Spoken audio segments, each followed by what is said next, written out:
SOLIDWORKS provides all the tools and features to help ensure you can quickly and accurately design anything. Documenting your design is easy too, with a full list of commands available. But what if you can't remember where these tools, features, and commands are located? Or you're using a machine with a different command manager layout? SOLIDWORKS makes sure you're never stuck browsing for commands with the command search bar, ensuring you can find exactly what you need in no time. The command search bar makes it easy to find any commands you're looking for.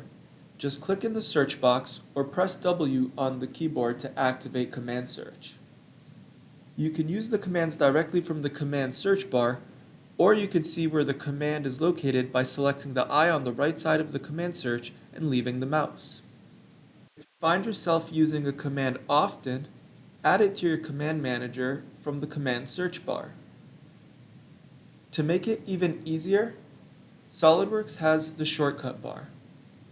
Activated by the S key, you can search for a command by barely moving the mouse and even dragging commands into the command manager, just like with command search.